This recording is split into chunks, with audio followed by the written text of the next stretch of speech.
Hey, my beautiful sister, good morning. This is your sister Nyama. My friends call me Nia. Welcome back to my channel. Bonjour, buenos dias, buongiorno, bon dia, здравствуйте, ni hao, shalom, assalamu alaikum, ndiarama, nupindan. So, I'm making this video because I just found a piece of paper. My ex, the narcissistic person that I have left in 2019, wrote me. I wanted to share that with you. These are not rules that must be followed, but rather my list of suggestions for what I would like for our life together. Number one, when walking somewhere, someplace together, walk beside me, not way in front. And if behind, you will find that I will wait for you. Holding hands is best. Number two, always talk to each other with consideration, respect, and patience, regardless. Nothing is worth it. Try not to raise our voices at each other. Number three, always consider each other's feelings, wishes, if we agree, understand, or not. We have a right to our own preferences, regardless. Number four, let's not criticize or contradict each other in front of other people or children, but discuss while alone. Constructive criticism. There is time. Number five, always consider each other when making decisions and at least try to speak with each other, not just regarding plans, but also the sharing of information about each other with other people. Reserve each other's right to privacy, regardless how unimportant or mundane it may seem to the other person. This also relates to spending money. We should discuss our choices. Number six, continue to express your feelings and thoughts as honestly as you have, regardless of how you may think it may shock me. I adore this about you, regardless what you may think or what impression I may give you. Number seven, always be supportive of the other's hopes and dreams, if we believe in them or not, because this is what makes the other person happy. This also relates to how we enjoy spending our time, what we like to do. Best if together. So the reason I was reading this to you, it's just I'm sitting here thinking, I wasted 11 months with a person that did not know me, that abused me emotionally, and that just wanted to control me and manipulate me and was gaslighting me the whole time in the relationship, slowly destroying me and changing me into a person that I did not recognize. But thank God, after 11 months, I left, and I'm so grateful I did. Allah, God Almighty, all forgiving Most High, gave me a way out, and I left that relationship. My mission here in life until I die is to make sure that I bring awareness to narcissistic emotional abuse, which is something that not a lot of people are aware of and know about. We need to recognize the red flags. We need to warn people and protect and save lives. A lot of lives have been lost because of this abuse, this cancer, this disease called narcissism. So, my ex, he put number one, when walking someplace together, walk beside me, not way in front. I'm now 49. When I got with him, I was 47. He's over 50 years old. And he's telling me in writing that when I'm walking with him, that I shouldn't walk way in front of him, but I should be right by his side. I mean, what kind of adult tell that to their spouse, to their wife or their husband in writing? Or you need to walk right next to me, beside me, not way in front of me. What is this?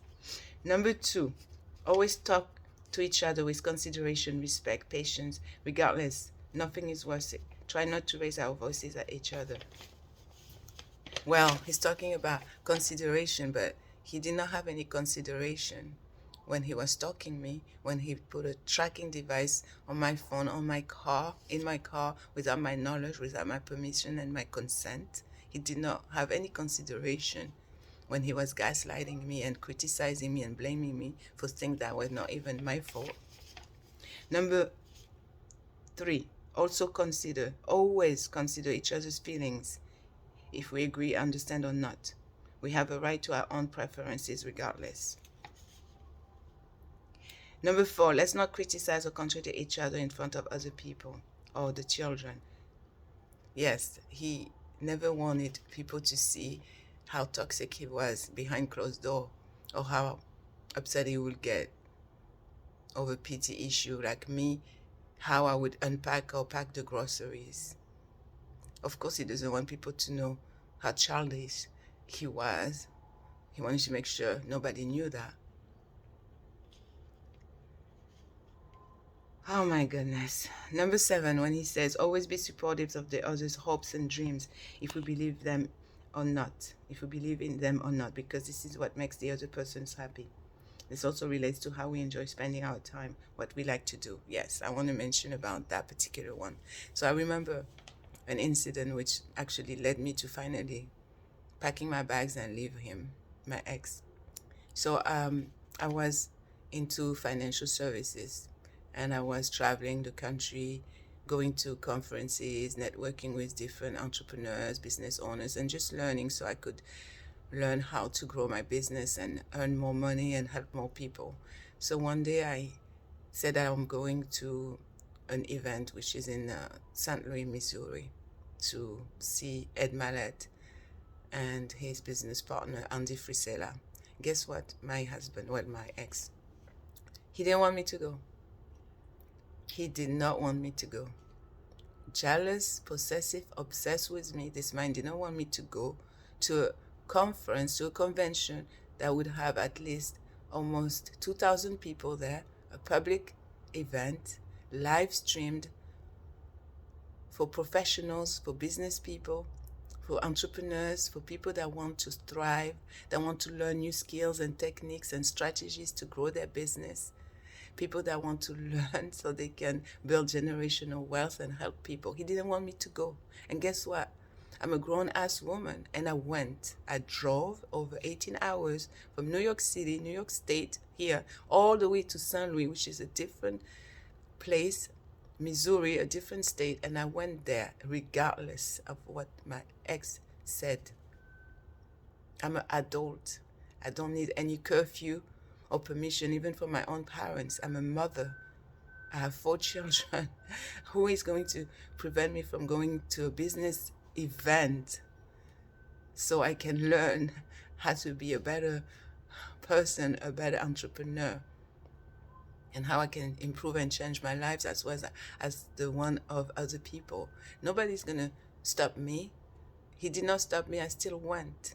And he got enraged and mad because he saw I went on Facebook and put a picture of me on stage with my 2 mentors, on stage, smiling. And he didn't like that because I was happy and I was enjoying myself without him. And I went to an event that he didn't want me to go to, a business event with thousands of people there, me wearing a business outfit, going there to learn from leaders, public speakers, from entrepreneurs who made it, wealthy people. He did not want me there.